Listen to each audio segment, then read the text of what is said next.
오늘은 하나님께서 세우십니다 라는 제목으로 하나님의 은혜를 전하겠습니다. 여러분, 세상에서 성공한 사람을 판단하는 기준은 어떤 것입니까? 이 대부분은 눈에 보이는 성취를 기준으로 판단을 합니다. 얼마나 많은 돈을 가졌는지, 또 얼마나 높은 지위를 가졌는지, 또 얼마나 유명한지, 또 얼마나 영향력이 있는 사람인지, 또 얼마나 많은 사람에게 인정을 받는 분인지, 또 이러한 것들이 그분의 성공을 판단하는 기준이 됩니다. 이렇게 세상에서는 주로 이 결과를 가지고 또 외적인 것들을 크기로 이 성공을 판단하기도 합니다. 그래서 이런 기준을 충족하고 성취를 하게 되면 이분이 성공적인 인생을 살았구나, 이렇게 인정하고 또 동의를 합니다. 또 그렇지 못하다고 한다면 상대적으로 실패한 인생으로 또 취급을 받기도 하고, 누가 그렇게 하지 않더라도 나는 실패한 인생이구나, 이렇게 또 느끼면서 살아가기도 합니다. 그렇다면 하나님께서 보시기에 성공적인 삶은 어떤 삶인가? 이 성경을 보니까 외적인 성취보다도 하나님 앞에 성공적인 인생은 하나님과의 관계를 기준으로 합니다. 하나님과 동행하는가, 또 하나님께서 맡겨주신 것을 충실하게 이행하고 있는가, 그리고 하나님의 뜻에 순종하고 있는가, 그래서 하나님께 쓰임받는 사람인가, 많은 영혼을 구원하는 데 쓰임받는 사람인가, 다 이러한 것들이 하나님 보시기에는 더 중요한 것들입니다. 자, 이렇게 하나님 앞에 믿음으로 사는 사람들을 하나님께서 인정하시고 또 칭찬하십니다. 자, 오늘 본문을 보면 요셉이 나옵니다. 요셉은 결과론적으로 보면 세상에서도 놀라운 성취를 거둔 인물입니다. 애굽의 총리가 되었던 인물이죠. 그러나 무엇보다도 요셉은 하나님 앞에 성공적인 인생을 살았던 사람입니다. 요셉의 삶을 자세히 살펴보면 정말 사람의 인생이 얼마나 드라마틱하게 변화될 수 있는지 그것을 잘 볼 수 있습니다.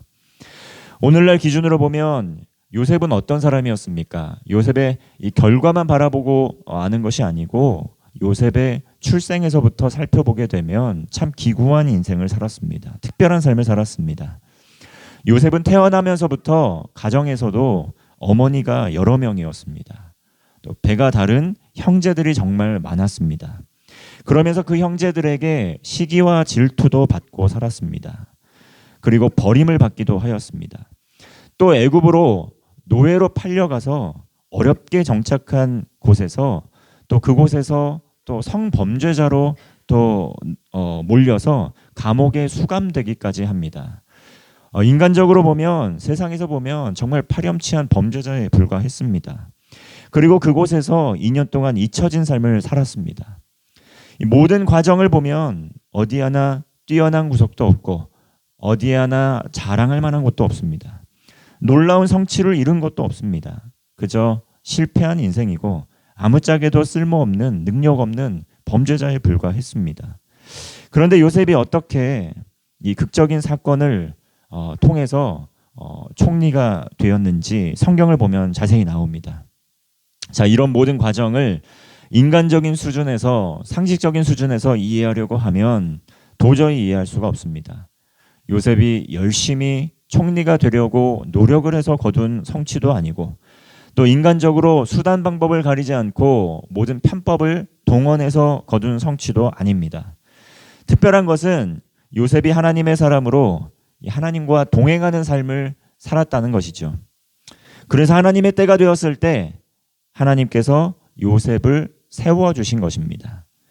자, 우리가 하나님 앞에서 성공적인 삶을 살기 위해서 하나님께서 어떤 사람을 세우시는가 살펴보면서 세 가지 은혜를 나누도록 하겠습니다.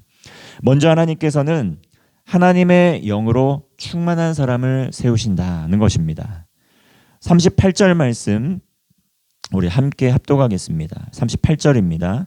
바로가 그의 신하들에게 이르되 이와 같이 하나님의 영에 감동된 사람을 우리가 어찌 찾을 수 있으리요 하고, 요셉은 세상에서는 자랑할 수 있는 것이 하나도 없었는데 그가 사람들에게 인정받는 것은 무엇이었냐면 바로 하나님의 영에 감동된 사람이었다는 것입니다. 외적인 조건으로 보면 무엇 하나 뛰어난 것, 나을 것 하나 없는 인생이었지만 요셉에게 특별한 점이 있다면 바로 하나님의 영에 감동된 하나님의 사람이었다는 것입니다. 똑같은 상황, 똑같은 환경에 처해 있어도 하나님의 영에 감동된 사람은 그 세상을 바라보는 관점이 좀 다릅니다. 요셉이 형제들에게 버림을 당했을 때 일반적인 방식으로 생각을 하면, 상식적으로 생각을 하면 어떻습니까?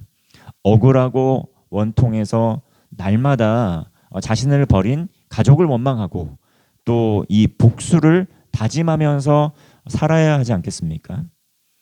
저주하고 또 복수를 다짐하면서 날마다 이렇게 이를 갈면서 살아도 이해가 될 법한데도 요셉은 그렇게 하지 않습니다. 억울한 누명을 쓰고도 또 감옥에 또 수감이 되어도 원망하면서 분노하면서 삶을 허비하지 않습니다. 시간을 낭비하지 않습니다. 억울했지만 하나님을 떠나지 않았다는 것이죠. 하나님과 동행을 했습니다. 하나님께서 허락하셨던 꿈을 붙들고 그것을 믿으며 살아갔습니다. 환경은 더 척박해졌지만 하나님을 떠나지 않습니다. 이것이 요셉에게 있는 특별한 점이었다는 것입니다. 사람은 외모를 보고 평가합니다. 사람은 외적인 것을 기준으로 판단을 합니다. 그러나 성경에서는 하나님께서는 외모를 보시는 분이 아니고 마음의 중심을 보시는 분이다. 이렇게 말씀을 합니다. 그래서 하나님께서는 그 사람이 하나님의 영에 감동되어서 하나님과 동행하는 하나님의 사람인지 아닌지 그것을 가장 중요하게 여기십니다. 세상에서는 어떤 사람이 성공한 사람입니까? 또 부와 명예와 권력, 이 외적인 요건들이 출중한 사람들이 성공한 사람들입니다. 이런 사람들을 보면 대부분 너무나 탁월한 사람들입니다. 세상적인 기준으로 보면 이렇게 어떠한 일정한 성취를 이루신 분들 참 삶 속에서 본받을 점도 참 많습니다. 무언가 뛰어난 점들이 분명히 있습니다. 우리가 정치인들에 대해서도 평가할 때 또 대통령에 대해서 국회의원에 대해서 또 많은 사람들에 대해서 쉽게 또 어리석은 사람인 것처럼 누가 세워지든지 또 쉽게 비난을 하지만 어리석어 보이지만 실제로 국회의원이 아니라 구의원 또 시의원만 돼도 우리가 직접 만나게 되면 무언가 비범한 부분이 있습니다. 뛰어난 부분이 있습니다. 이렇게 성공한 사람들 또한 탁월함이 있다는 것이죠. 그런데 중요한 것은 무엇입니까? 한 가지 가장 중요한 덕목에서 이 삶의 방향이 굉장히 달라진다는 것입니다. 하나님의 사람인가? 하나님의 영으로 충만한 사람인가? 그렇지 않은가에 대한 여부 때문에 사람의 삶의 방향이 많이 달라집니다. 성공한 사람들이 자신이 성공했다고 해서 얻은 결과물을 가지고 어떻게 사용하는지, 하나님의 사람인지 아닌지에 따라서 크게 달라진다는 것이죠. 하다못해 병원을 가도 그렇습니다. 자신의 성공이 목적인 사람들, 부를 축적하기 위해서 환자들을 착취하는 의사들도 있습니다. 그런데 병원이 참 많고 의사들도 많이 있는데 이 개인적인 경험으로는 하나님의 사람들, 정말 이 병원을 운영하게 될 때 그 믿음을 감출 수가 없습니다. 믿음을 가진 의사들에게 풍겨나오는 그리스도인의 향기가 있었습니다. 음식점도 그렇죠. 우리가 무슨 사업을 하더라도 그렇습니다. 하나님의 사람들에게 풍겨져 나오는 그런 그리스도인의 향기가 있다는 것이죠.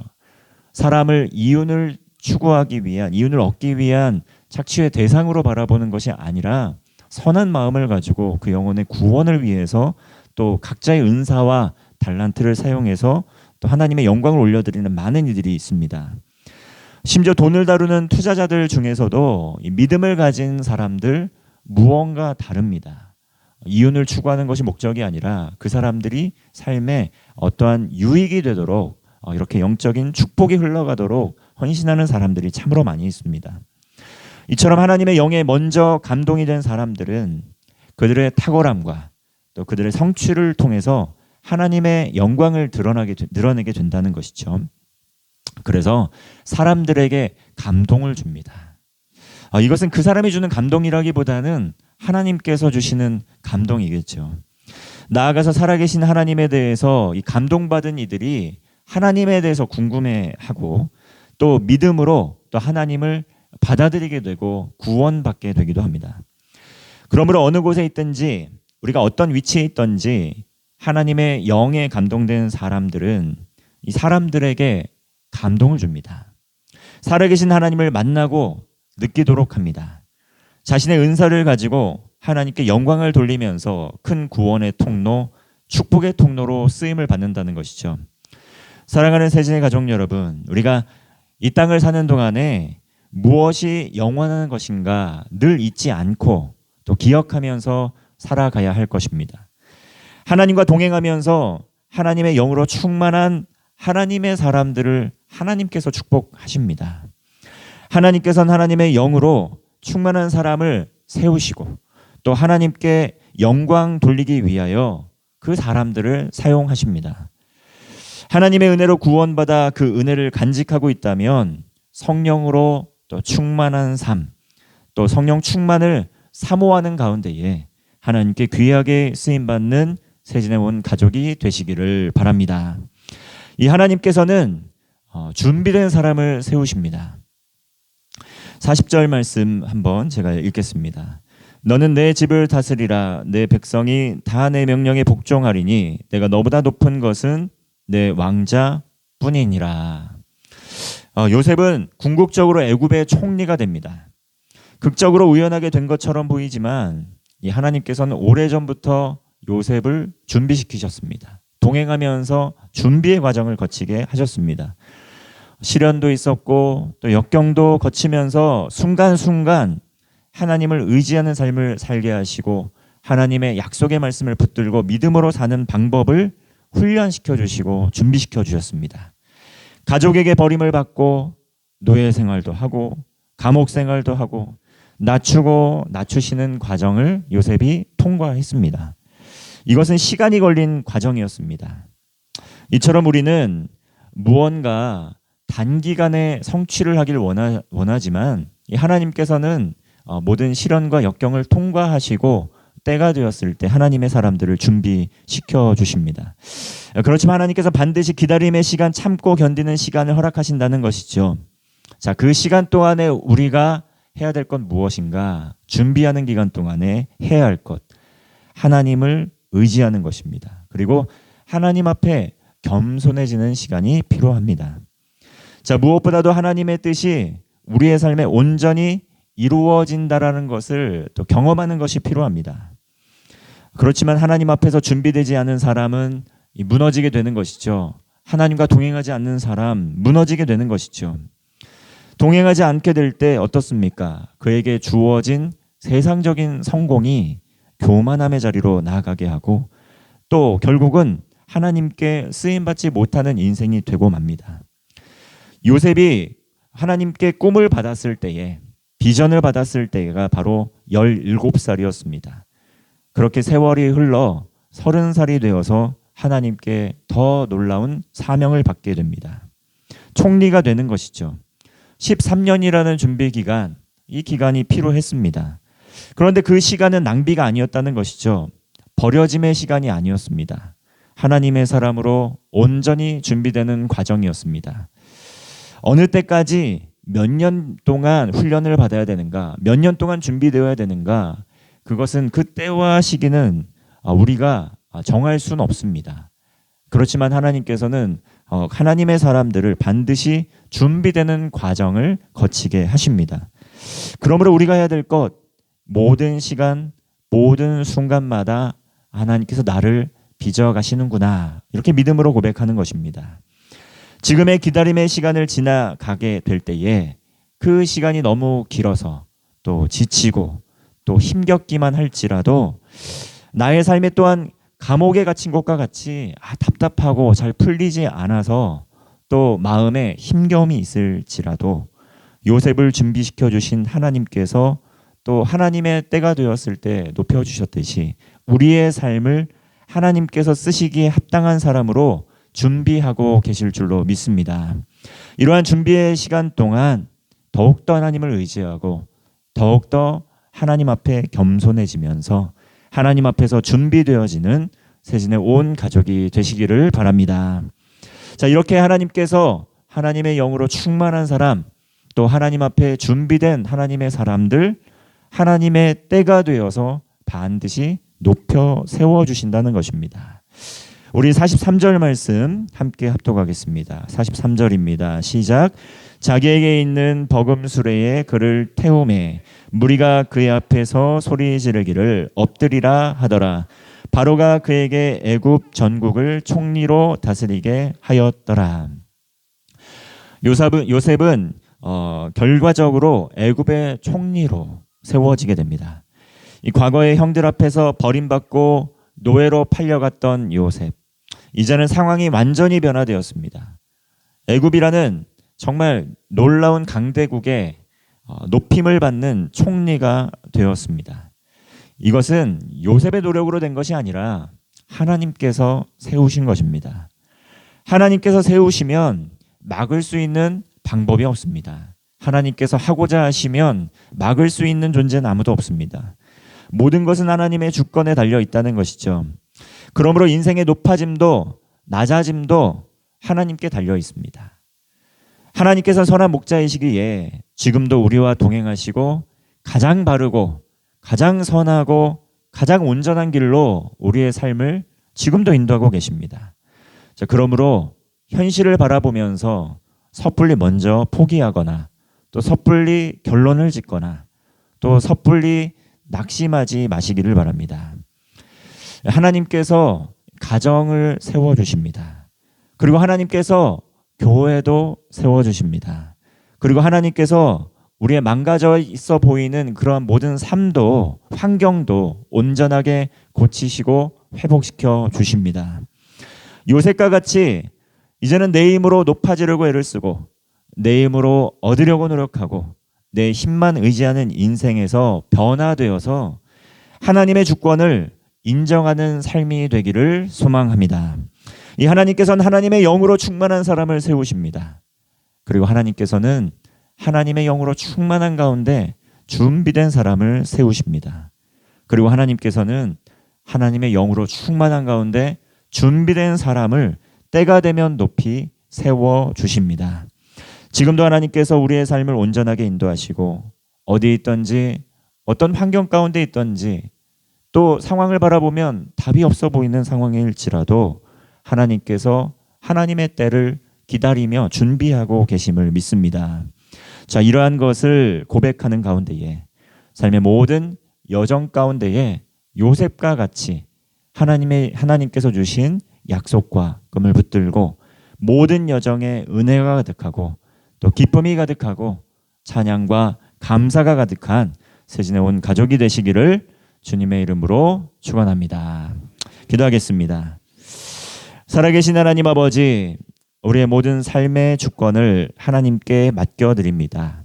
하나님께서 세우시고 만지시고 또 이루어 주실 줄로 믿습니다. 늘 성령으로 충만케 하시고 하나님 앞에 준비가 되어서 때가 되어 하나님께 귀하게 쓰임받는 세진의 온 가족 되게 하여 주시옵소서. 예수님의 이름으로 기도하옵나이다. 아멘.